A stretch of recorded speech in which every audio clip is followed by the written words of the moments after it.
90 का दशक भारत में मनोरंजन जगत के लिए काफ़ी खास रहा है। टेलीविज़न पर कई ऐसे सीरियल कास्ट हुए थे जो आज भी लोगों को याद हैं। लेकिन इसी दौर में आया था एक ऐसा धारावाहिक जिसकी लोगों ने पूजा की और उसमें काम करने वाले लोगों को भगवान की तरह माना। मैं बात कर रहा हूँ वर्ष 1987 में आई रामानंद सागर जी की रामायण की, जिसने भारतीय टेलीविज़न के इतिहास को ही बदल कर रख दिया। साल 1987 में आया रामायण सीरियल उस दौर के लोगों के लिए किसी सुनहरी यादों से कम नहीं था। लोग रामायण देखने के लिए अपने कामकाज छोड़कर टीवी के सामने बैठ जाया करते थे। जिस दौर में रामायण को टीवी पर कास्ट किया गया था, तब ना तो आज की तरह टेक्नोलॉजी थी और ना ही आज की तरह एडवांस मेकअप। लेकिन फिर भी आप एक बार सोचिए, जब रामानंद सागर जी ने आज से 36 साल पहले रामायण बनाने का सोचा होगा, तब ना तो आज की तरह उनके पास कोई दूसरा उदाहरण था और ना ही उससे पहले किसी ने रामायण बनाई थी। तब उन्होंने वो पहली बार खुद सोचा और खुद उनका वो विजन था। हाल ही में आई कलयुग की रामायण, जिसे लोगों ने नाम दिया आदि पुरुष। पुरानी रामायण से इसकी तुलना करना तो दूर, रामानंद सागर के एक पात्र के आगे इसके सभी पात्र फीके हैं। इसलिए आज के दौर को कलयुग का स्वर्णिम काल भी कहते हैं। दोस्तों, नॉलेज जोन की दुनिया में आपका स्वागत है। एक वो दौर था जब रामायण के डायलॉग और पात्र लोगों के दिल को छू जाते थे, और आज यह दौर है जब डायलॉग भी एक हिंदू ने लिखे हैं और रावण सीता माता से संवाद तू तड़ाक करके करता है। आपने यह डायलॉग सीता माता के लिए कैसे लिखे? अरे अगर त्रेता युग में रावण ने सीता माता से ऐसा संवाद भी किया होता, तब भी हम कल्पना में भी सीता माता के लिए ऐसा संवाद नहीं लिख सकते थे। गलती होने के बाद भी आप सफाई देते हैं। रामानंद सागर जी की रामायण में रावण ने सीता माता से देवी कह के संवाद किया था, इसलिए शायद उस दौर को हम गोल्डन एरा कहते हैं। क्या दौर था वह रामायण का! मानो रामानंद सागर जी ने एक बार फिर से त्रेता युग को धरती पर ला दिया था। सीरियल के पात्र, संवाद, नामांकन, युद्ध के सीन, इन सब ने दर्शकों का मन मोह लिया था। लेकिन क्या आप जानते हैं, रामायण को बनाने की कहानी बड़ी ही दिलचस्प है। असल में रामानंद सागर जी एक फिल्म को बना रहे थे जिसका नाम था चरस, जिसकी शूटिंग स्विट्जरलैंड में चल रही थी। रामानंद सागर के बेटे प्रेम सागर की किताब फ्रॉम बरसात टू रामायण में एक वाकये का जिक्र मिलता है। साल 1976 में एक फिल्म की शूटिंग फ्रांस में चल रही थी। फिल्म में धर्मेंद्र और हेमा मालिनी लीड रोल में थे। दिन भर की शूटिंग के बाद रामानंद जी एक कैफे में जा पहुंचे। गर्मियों का समय था तो रामानंद जी ने एक वाइन ऑर्डर की। अब वे वाइन का इंतजार कर रहे थे। जब वेटर वाइन को लेकर आया तो उसने सामने रखे एक बॉक्स को खोला और टीवी ऑन कर दी।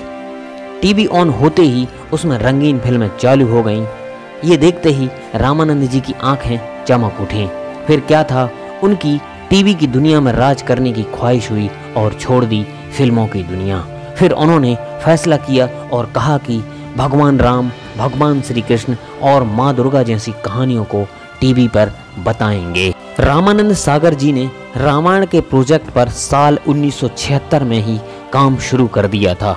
करीब 10 साल की खोज और कड़ी मेहनत के बाद एक ऐसा सीरियल बनाया कि हिंदुस्तान के घर घर में शाम को रामायण का इंतजार होने लगा। दूरदर्शन पर आने वाला यह टीवी सीरियल भारत के इतिहास में स्वर्णिम अक्षरों में दर्ज हो गया। तकरीबन 3 दशकों के बाद जब कोरोना महामारी के दौर में इस सीरियल को एक बार फिर से ब्रॉडकास्ट किया गया, तो इसकी टीआरपी ने आज के महंगे महंगे सीरियल को भी धूल चटा दी थी। हिंदुस्तान के बच्चों ने फिर से इस सीरियल को टीवी पर देखा और मर्यादा पुरुषोत्तम के आदर्शों से सीखा। लोग बताते हैं कि 80 के दौर में जब रामायण शाम को टीवी पर आने वाली होती थी तो टीवी की पूजा की जाती थी, और ऐसा भी कहा जाता है कि जब रामायण का टेलीकास्ट चल रहा होता था तब सड़कें सुनसान और दुकानें बंद हो जाती थीं। कई धर्मों के लोग रामायण को एक साथ बैठकर देखा करते थे। रामायण का वो दौर कोई नहीं भूल सकता। आइए जानते हैं रामायण के किरदार किसने निभाए थे। भगवान राम का किरदार अरुण गोविल जी ने निभाया था। यह किरदार इतना लोकप्रिय हुआ था कि आज भी अरुण जी कहीं पर नजर आ जाते हैं तो लोग उनको आज भी श्री राम की तरह पूजते हैं। दीपिका चिखलिया माता सीता का किरदार इन्होंने निभाया था। राम और सीता के किरदार के बाद जो सबसे ज़्यादा लोकप्रिय किरदार था वह था भैया लक्ष्मण का किरदार, जिनका अभिनय किया था सुनील लहरी जी ने। राम लक्ष्मण और सीता माता के पोस्टर आज भी लोगों के घर में लगे होंगे। जिनके घरों में इनके पोस्टर लगे हैं हमें कमेंट में ज़रूर जय श्री राम लिखकर बताएं। कुछ ऐसे भी किरदार थे जो आज इस दुनिया में नहीं हैं, जैसे महाबली हनुमान जी का वह किरदार जो लोगों की आंखों में आज भी बसा हुआ है। यह किरदार निभाया था दारा सिंह जी ने। इस धारावाहिक की लोकप्रियता इतनी थी कि कई लोग मंदिरों में दारा सिंह की पूजा किया करते थे। दारा सिंह जी ने 12 जुलाई 2012 को इस दुनिया को अलविदा कह दिया। राजा जनक, जिनके नाम से ही माता सीता का नाम जानकी पड़ा, इनका किरदार निभाया था मूलराज राजधानी। विभीषण, जिसे आज के लोग बहुत ही निंदनीय समझते हैं, लेकिन ऐसा नहीं था। स्वयं नारायण उनके साथ थे तो फिर विभीषण कैसे निंदनीय हो गए, क्योंकि नारायण से बड़ा तो कोई इस ब्रह्मांड में है ही नहीं। इन्हीं विभीषण का किरदार निभा रहे थे मुकेश रावल। बताया जाता है कि युवा बेटे की मौत के बाद मुकेश डिप्रेशन में चले गए थे। फिर 15 नवंबर 2016 को उनका निधन हो गया था। मुंबई में रेलवे के पास उनका शव मिला था। एक किरदार जो बुराई के साथ अपनी शक्ति और तीनों लोगों पर राज करने वाला था, रावण, जो बहुत ही लोकप्रिय हुआ था, जिसे बखूबी निभाया था अरविंदर त्रिवेदी जी ने।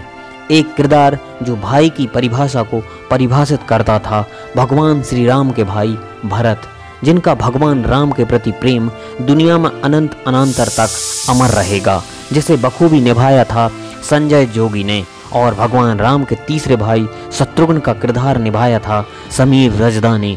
रावण के बाद सबसे शक्तिशाली पात्र था मेघनाथ, जिसने इंद्र को भी जीता था, इसलिए मेघनाथ का नाम इंद्रजीत पड़ा। इनका किरदार विजय अरोड़ा ने बखूबी निभाया था। राजा दशरथ का किरदार वालदरी जी ने निभाया था। एक माँ जो अपने सगे बेटे से भी ज्यादा प्यार करती थी भगवान राम को, कैकई, उन्हें श्राप मिला कि कोई भी अपनी बेटी का नाम उनके नाम से नहीं रखेगा, और आज तक कैकई जैसा नाम आपने कभी नहीं सुना होगा। माता कैकई का किरदार पद्मा खन्ना जी ने निभाया था। और भगवान राम की मां कौशल्या जी का किरदार जयश्री गड़कर जी ने निभाया था। आपने अंगद जी के बारे में जरूर सुना होगा, जिनका पैर रावण स्वयं जमीन से नहीं हिला पाया था। उनका किरदार बाशिर खान ने निभाया था। आज के दौर की रामायण, जिसे ओम राउत ने बनाया और मनोज मोंसिल शुक्ला नाम के एक लेखक ने इसके डायलॉग लिखे, ये डायलॉग बहुत ही निंदनीय हैं और बहुत ही भद्दे। अब आपको एक वाकया बताता हूँ। चलो, आदिपुरुष के डायलॉग लिखने वाले कोई मुसलमान नहीं थे, कोई सिख नहीं था। आदिपुरुष के डायलॉग तो मनोज शुक्ला ने लिखे हैं, जो अपने आप को बहुत बड़ा मानते हैं। अब इसमें तो कोई कुछ भी नहीं बोलेगा। लेकिन आज से 35 साल पहले B.R. चोपड़ा की महाभारत, जो आपको अच्छे से याद होगी, रामायण की तरह यह भी बहुत ही ज़्यादा लोकप्रिय हुआ था। तब महाभारत के गाने और संवाद खूब पसंद किए गए थे, और आज भी B.R. चोपड़ा की महाभारत के डायलॉग और गीत बहुत ही ज़्यादा प्रेम से सुने जाते हैं। आपको जानकर हैरानी होगी, इन संवाद और गीतों को एक मुस्लिम द्वारा लिखा गया था। महाभारत के संवाद राही मासूम राजा जी ने लिखे थे। तब इनके द्वारा लिखे गए संवाद पर किसी भी तरह का विवाद नहीं हुआ था, यह जानते हुए भी कि महाभारत के संवाद एक मुस्लिम ने लिखे हैं, क्योंकि उस दौर में ज़्यादा जाति धर्म के मुद्दे नहीं थे। जाति धर्म विवाद की जननी है सोशल मीडिया, जिसने हर वर्ग के लोगों को बांट दिया है।